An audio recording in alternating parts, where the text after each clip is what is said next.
Welcome back to the Fantasy Price Tech. Today we're going to be talking about Odell Beckham Jr. Just to let you know what we're doing here on the channel, we are taking a look at player ADPs and we are grading them based upon whether a player is overpriced, underpriced, or fairly priced. And today we're getting into Odell Beckham Jr.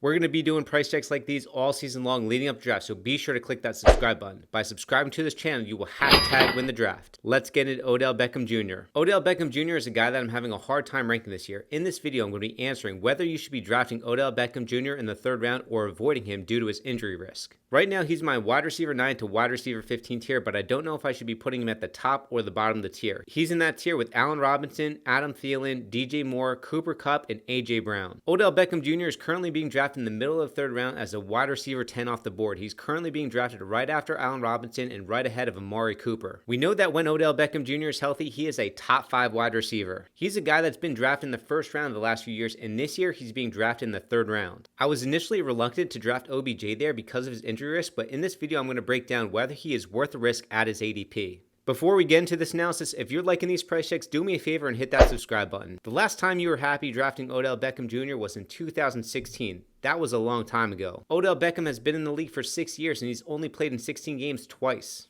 In 2017, he broke his leg in week 5. In 2018, he suffered a quad contusion, which kept him out of the last 4 games of the year and during the fantasy playoffs. And last year, he played with a sports hernia, which affected his production and resulted in his lowest per-game receiving average of his career. This past January, Odell Beckham Jr. underwent a core muscle surgery and is eager to start the season healthy. My biggest issue with Odell Beckham Jr. is that it's now been 3 straight years with injury issues, and his name has frequently popped up on the injury reports before that. In 2016, he sprained his hip and his thumb but didn't miss any time. In 2015, he pulled his hamstring but didn't miss any time. And in 2014, during his rookie year, he suffered a hamstring tear during training camp, which kept him out of the entire preseason and the first 4 games of the year. When I'm on the clock in round 3 and Odell Beckham's name is on the board, my first instinct is to avoid him due to the injury risk, but then there's also another part of me that's saying, Odell Beckham Jr. is available in the third round. I initially thought that I was going to be okay with being wrong on Odell Beckham Jr. and just completely passing on him in the third round, but that upside is just so enticing.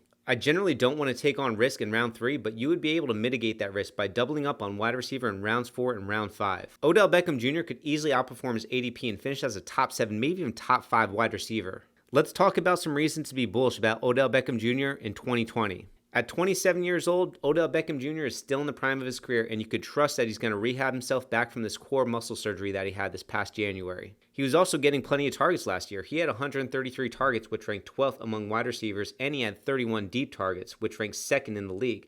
But 20 of those deep targets were deemed uncatchable. He also commanded a 25.6% target share, which ranked 12th. Here's where it was bad for Odell Beckham Jr. last year.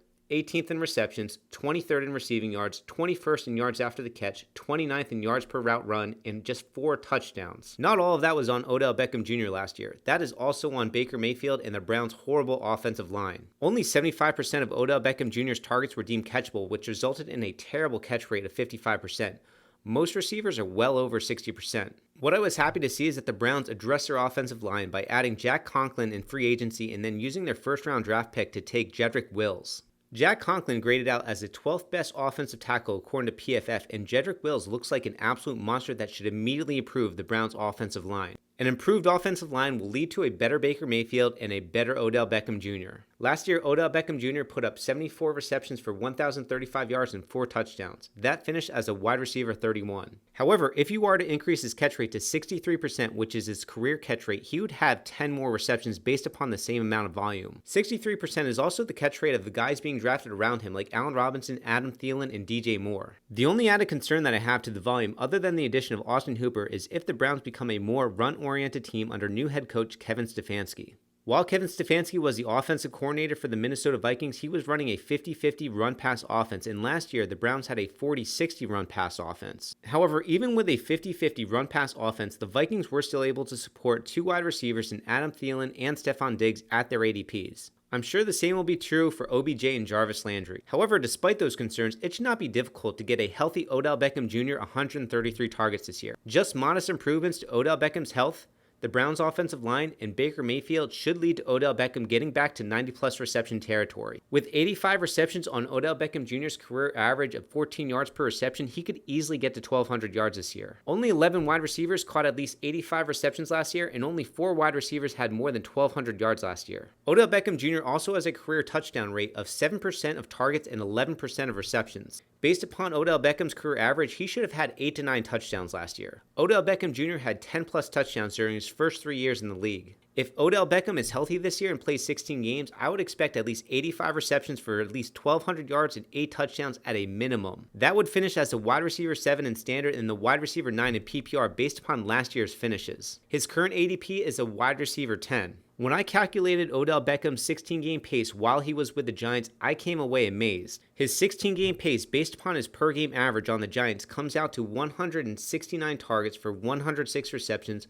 1,485 yards, and 12 touchdowns. Guys, and what I want you to do right now is hit me up in the comments and let me know what your projected stat line is for Odell Beckham Jr. this year. Only one wide receiver last year would be able to beat what Odell Beckham's career average was on the Giants, and that was Michael Thomas. If we get peak Odell Beckham Jr. in Cleveland this year, his upside is the wide receiver 1. I'm not going to project that though because I don't think that he's going to see 169 targets in Cleveland this year. I would expect him to see the same amount of volume but with improved efficiency. If Odell Beckham plays 16 healthy games this year, he's going to absolutely crush his ADP. However, if he misses just one game, he's going to finish behind where you're drafting him. Unfortunately, I'm not able to predict injuries, but according to sportsinjurypredictor.com, Odell Beckham has a 52% chance of getting injured this year, and they are projecting him to miss 3 games. If you want to shoot for upside in round 3, draft Odell Beckham Jr. If you want to avoid the risk, pivot to a guy like Allen Robinson, DJ Moore, or Cooper Kupp. After reviewing Odell Beckham Jr., I put him as my wide receiver 9, which is right in line with his ADP of the wide receiver 10. After seeing what Odell Beckham's career average has been on the Giants, I am very tempted to take him in the 3rd round and just make sure that I draft good wide receiver depth behind him. You'd be able to start off your draft with 2 stud running backs. Take Odell Beckham Jr. as your wide receiver 1 and then double up on wide receiver in rounds 4 and 5. This could be a potential roster. Alvin Kamara, Miles Sanders, Odell Beckham Jr., Robert Woods, Terry McLaurin. If Odell Beckham Jr. goes down, I am fine rolling with Robert Woods and Terry McLaurin as my wide receiver 1 and wide receiver 2. The upside is huge for Odell Beckham Jr. and the injury risk is already baked into his ADP. If you are able to get 16 healthy games out of Odell Beckham Jr., he is going to smash his ADP. Odell Beckham Jr. is fairly priced. Guys, if you like what we're doing here on the channel, I want you to smash that like button and click subscribe. We're going to be coming out with these price tags all season long leading up to drafts. And if you want to check out other price checks that we've done, I'm going to throw up the price checks for A.J. Brown and Terry McLaurin, so be sure to check those out. And I'll see you on the next one.